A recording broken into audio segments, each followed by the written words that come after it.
So happy for all the boys, and especially for Jay Johnson and Scott and the whole crew. And Jay, when Jay took this job, we were all here.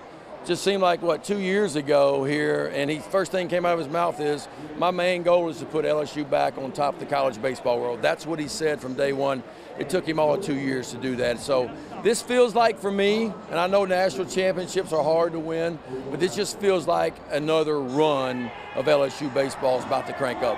And look, it's one thing to get to Omaha, but the truth is, to win at Omaha, you got to begin to do things better than what you did all year long. And that's what really happened here. And if I would have told you a month ago that LSU would play for the national championship in a 3-game series against Florida and win 2 of 3, and yet Paul Skeens would never touch the mound, everybody would have thought you were crazy if you'd have said that. But I mean, when you talked about the guys that step forward, and that's what it takes. And, I feel like Ty Floyd's 17 strikeout performance, I feel like it's been lost in this a little bit. Like, that's one of the best performances I've ever seen, and it will be remembered later on once you get past the fog of what's going on right now. But to see Thatcher Hurd go out, and Jay was right about Thatcher. He said early in the year, if we're going to get to Omaha and we're going to win, it's because Thatcher Hurd pitched some big moments for us.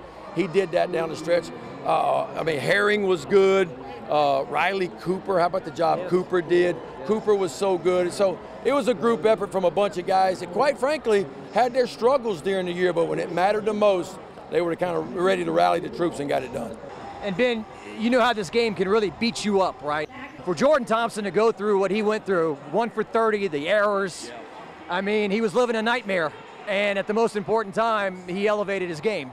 I told my wife that, I said, there's a lot of tough kids on that LSU team, but that kid right there is the toughest of all of them. To go through what he went through last year, first of all, made a ton of errors last year, played a lot better early this year, had some struggles down the stretch, took a beating on social media that was not fair to that kid, and yet he comes out the last game and drives in 2 runs, the first run for LSU. Told me a lot that I need to know about that kid. If I was a GM, I would draft that kid to play in my organization, because if he can withstand that, because playing shortstop at LSU is not like playing shortstop at any other school around the country. It's a different kind of position because of the greats of Alex Bregman and all the great shortstops that have come through LSU. And for him to live up to that, take a step back on the biggest stage, and I know what that's like, and be 1 for 30 or whatever he was, kicks a few balls around, he comes back out the next day, told me all I need to know about that kid. That's a tough kid. The women's basketball tournament won over a lot of new fans, and I think the same thing happened with the baseball tournament.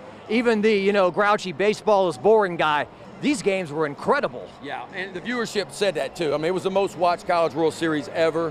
The final game, I think 3.5 million viewers. It averaged over almost 2 million every game. And so, yeah, we had some great fan bases led by this group here. And of course, in the Jello shot world at Rocco's in Omaha, I think LSU set a record that will never, ever, they only beat the record by 50,000 shots or something. The Ole Miss set last year. So LSU won in more ways than one in Omaha this year.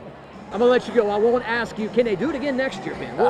We'll wait till later. Well, ask me a month from now when the draft's over and we figure out who's coming in the portal and all that, and we'll talk about that again.